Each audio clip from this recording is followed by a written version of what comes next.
Okay, so I'm going to put my presentation up here for you to see. Can you all see that? Excellent. Okay. I'm from Storefeeder. My background really is it's multi-channel sales. Needless to say, multi-channel to me means across multiple marketplaces, but also your websites. I could really have done a presentation about Storefeeder today, but it's become apparent in the last couple of years we're seeing ever more clients making really fundamental mistakes. So really, rather than talking about Storefeeder and what I can do for you, I'd rather just add a little bit of value to your lives and talk about what not to do. Because quite critically, one of the key things that we always get asked is, if I've got 10,000 line items on my website, can you distribute that onto Amazon or eBay or Play or any of these particular sites that you might want to trade on?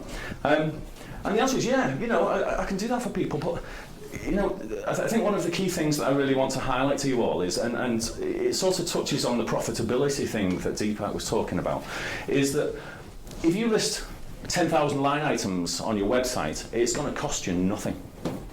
If you list 10,000 line items onto eBay, it's going to cost you an absolute fortune.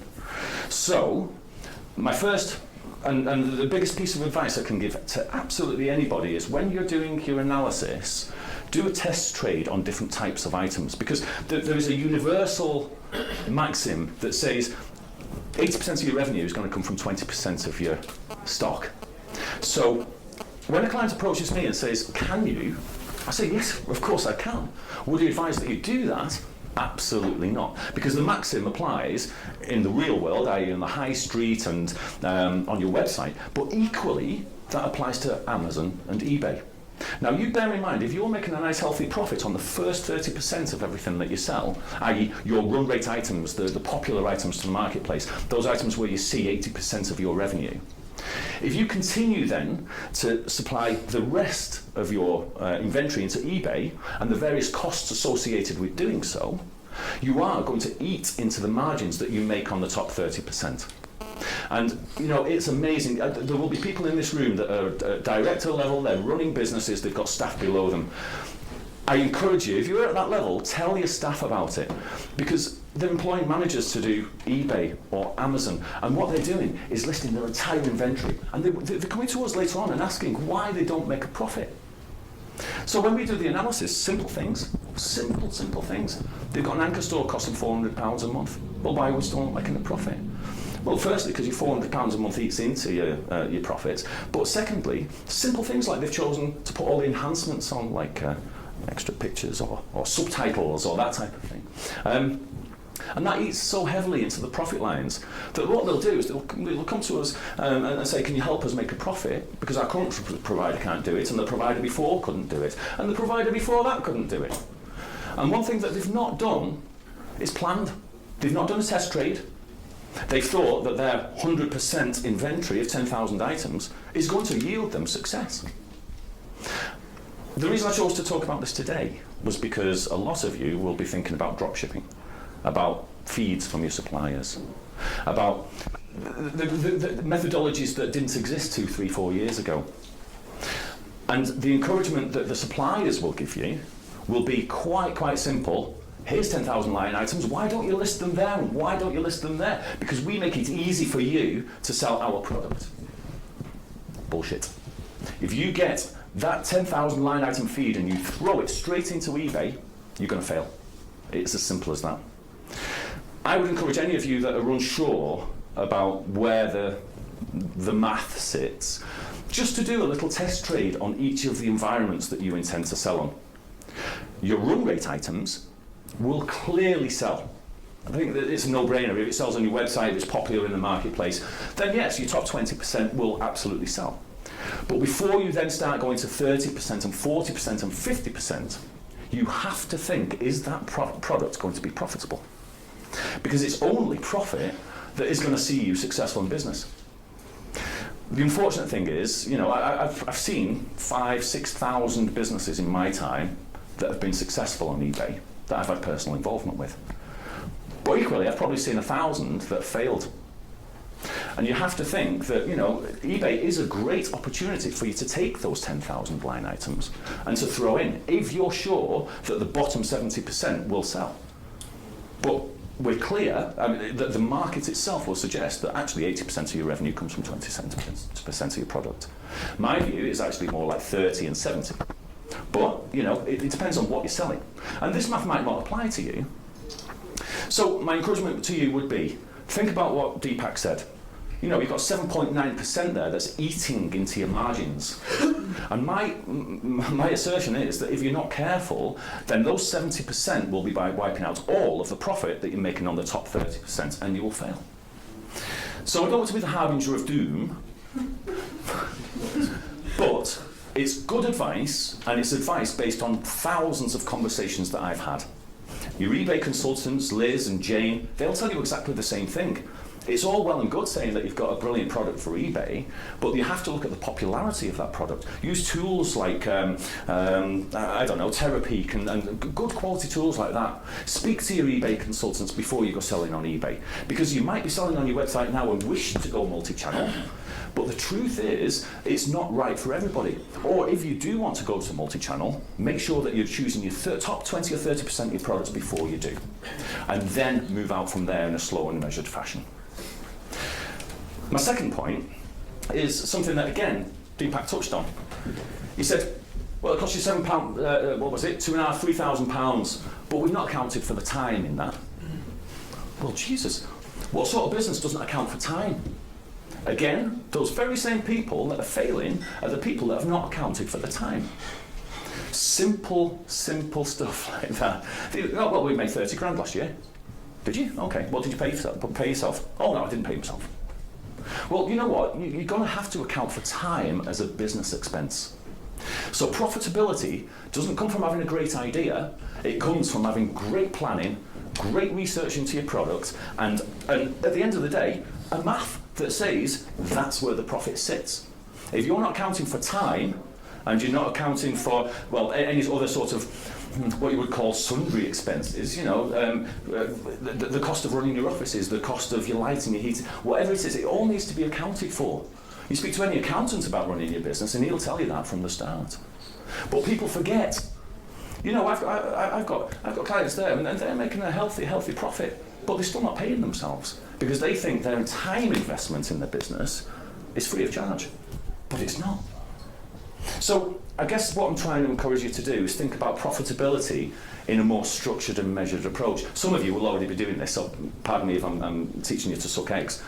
But when you're looking at your product lines and your feeds from your suppliers, think about the time that it's going to take you to list those products. Think about, and specifically, the big point that I want to leave you today is the 80-20 maxim works in e-commerce, it works on Amazon, it works on eBay, it works on every single one of your channels. So, it's not a massively, how can I put it? It's not one of those things that people have at the forefront of their minds. They look at profitability and they talk about things like, the difference between the buy price and the sell price. And that's it. That's as far as the math has gone. So I'm encouraging you, every one of you, there will be some young businesses in here.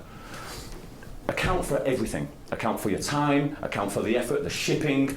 Don't just look at buy price and sell price because it's a skewed math. We've got clients funded by IWOCA who've gone over, they've gone to China and they've bought a big container full of stuff. But what they've done is they based it on a wider group of products than the top 30%. And what's actually happened is they've paid IWOCA back and they've made a little profit on it. But what they really should have done is looked at the real high-level margins. The margins would have been so much richer if they just concentrated on the top 30% of their product ranges. It is as simple as that. So that's it really. Account for your time, plan effectively, and look firstly at your top 30% and then work out from there. And that's it really. I didn't really come with a major plan, but it's a discussion topic that I think each one of you will probably go away and think, we knew that already. But isn't it's good to hear from somebody who's got this, I've got a big amount of experience with e-commerce traders across multiple channels, and people assume that the math is right for the eBay, or the math is right for the website, but that doesn't apply to any other channel. You know, I'm saying whatever you do on your website, the likelihood is those top 30% are going to be popular on eBay and Amazon as well. So don't go spending good money after bad, is what I'm saying. If you're going to take investment and you're going to go buy products that are popular in the marketplace. Use eBay consultants, use tools like Terapeak, and don't be tempted to just flood the market with 100% of your product lines. Thank you very much.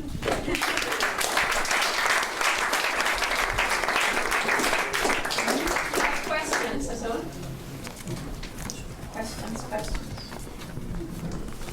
What's Storefeeder's typical client profile? What type of clients do you like? We turn more clients away than we take on. Oh, that's fantastic. Yeah. Well, we do it with reason, because we're not stupid. We know that if we take on a client and it fails, then we're going to be part of the blame.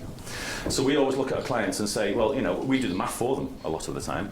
So what's your buy price? What's your margin analysis? Have you done a test trade? And so on. And if none of those things apply, we will not take them on as a client. We want to see people succeed. Simple as. You say that in order to have evaluate the 70-30, 70 rule, 80-20, your initial advice would be to do a test trade for how long, for what period? If you've got a seasonal product, you'd have to do it in the height of season. You are going to have to sort of think carefully about your product lines. If you're selling cakes, I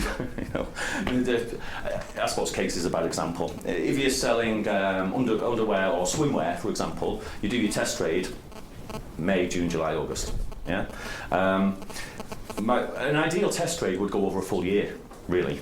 So you can see peaks and troughs, seasonality, you can see price variations in the market. So there are an awful lot of things that you need to consider when you do a test trade. But the very fact that you've had that item up listed on eBay for four months and it's not sold probably indicates that it's not popular in the marketplace.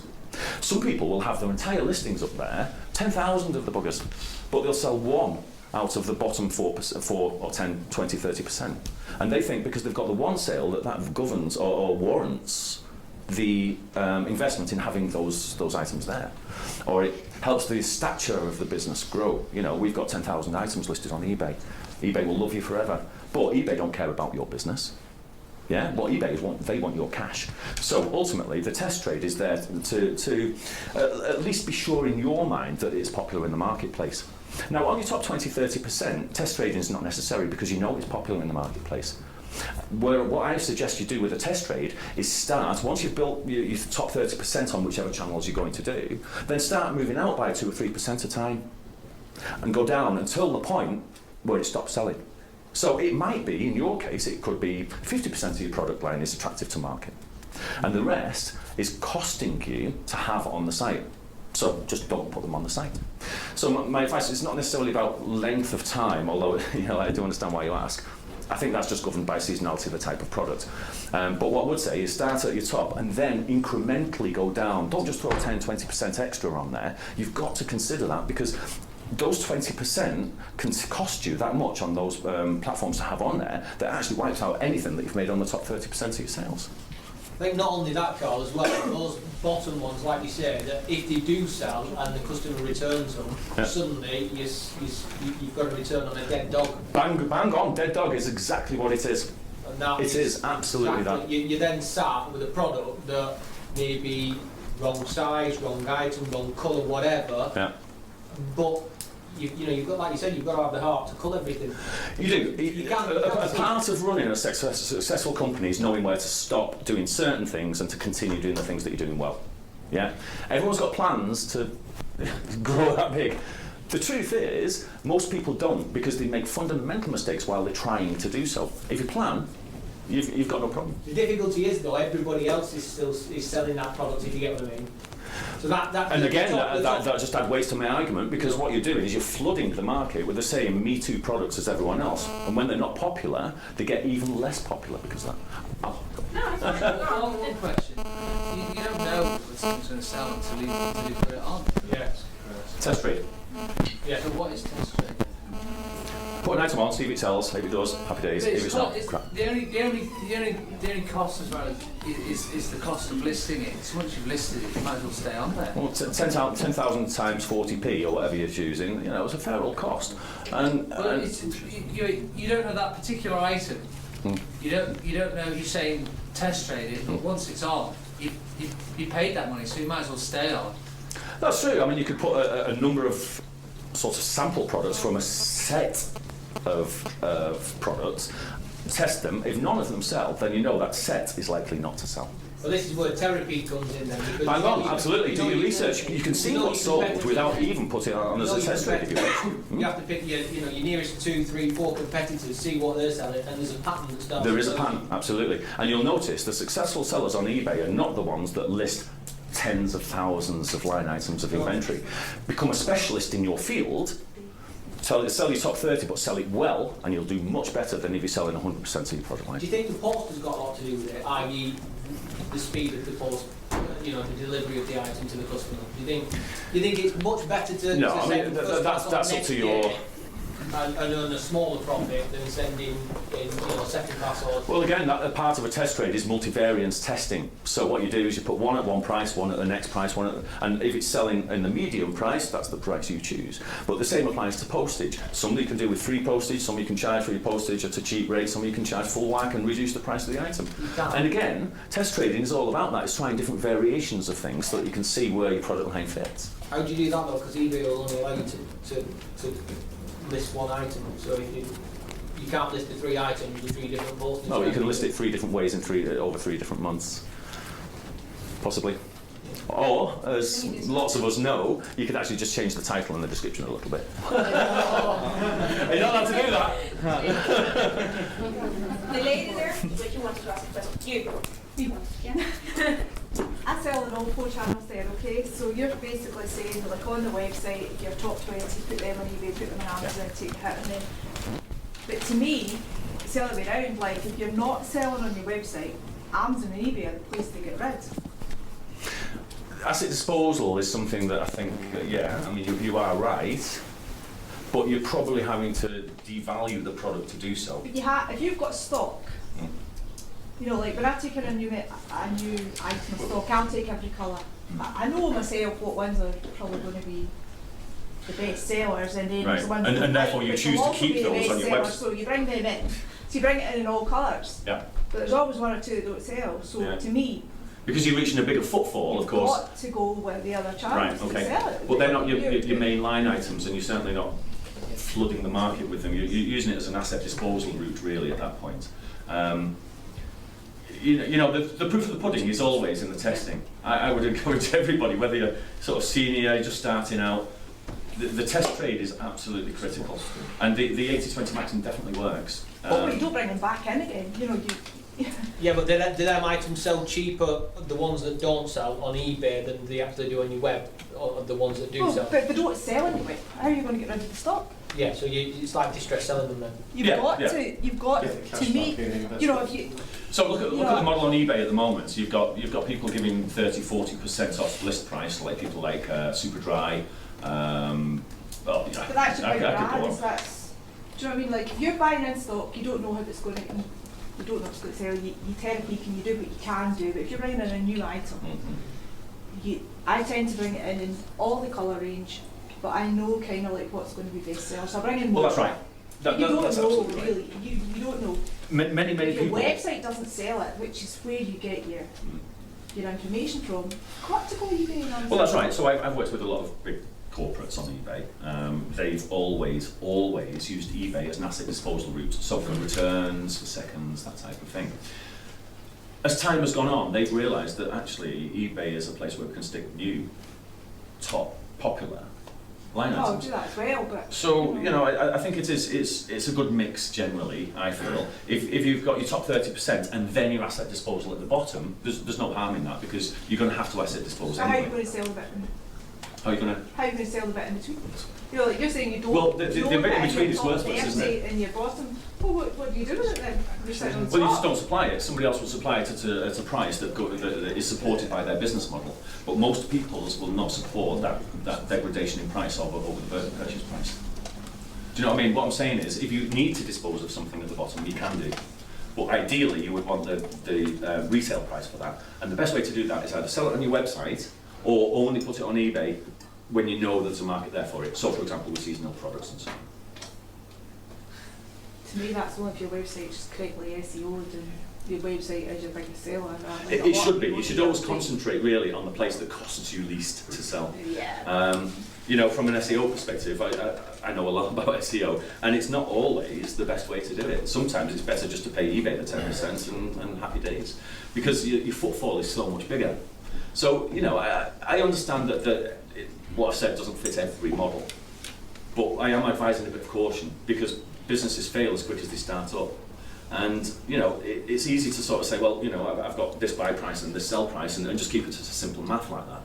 But, you know, popularity of an item is key, which is why I say, you know, don't rely on my word. Use your consultants or use things like Therapy. It's just such an amazing tool. I know plenty of people that have saved themselves a fortune by using Therapy as the guide, if you like, as almost an electronic consultant. And you don't then buy in the bad sellers. There's a good thing, absolutely. It's the buying in the first. Absolutely. The reason that this is becoming such a big problem for a lot of people is because clients, your suppliers, are now coming to you and saying, we've got this great system, it's got an API, all you need to do is FTP into our server and we'll supply you an entire product range. 10,000 items, you've got 200 there at the moment, which you will sell us, but we'll supply the entire inventory for you. Yeah, I know, that's it. So, needless to say, if you've got just your 30%, i.e. the sellers, on your website, that's what I would be then planting out to eBay. And in your case, if that is the case, then you can actually send 100% of your inventory out to your channels, and it'll be successful. Does that make sense? Because you're only choosing the line items for your website that you sell. Well, that's what can I do, because pretty much 100% across all channels, and if they're non-sellers, they're just on all channels. And it's non-seller because it's the colour of the product as opposed to... Yeah. You know, yours is probably quite a unique situation where you've got some asset disposal, but actually your main product line is very popular. We get approached by people to sell electronics, but they're selling, you know, old chargers or chargers for phones that are not popular anymore, or bits and bobs of stuff that's so popular on the marketplace that it's just absolutely flooded. And the reason that that's happening is because you've got people, your suppliers saying, feed for you, feed for you, feed for you. But in essence, it's exactly the same feed. So, you know, people are believing that they've got this massive inventory that's going to you know, save their businesses, and the truth is, it's not. It's going to cause you problems. And that's just based on my experience, really. You know, obviously, I've got nothing to gain by saying that. It really is just a note of caution. It's so popular for your suppliers now to come to you with these feeds. Just be careful. That's what I'm saying. Thank you. I have been having to do. Fantastic. Thank you all. There's more drinks and a bit more food down there, and just enjoy the evening. And thank you, Deepak and Karl. You've been fantastic. And I'll see you next time. We'll be in Manchester again, I suppose, September. So we leave it for the summer, because summer season, obviously, hopefully, you're going to get a holiday. Hope for you all. But just have a look on the website, and I'll see you soon, Emily. Okay.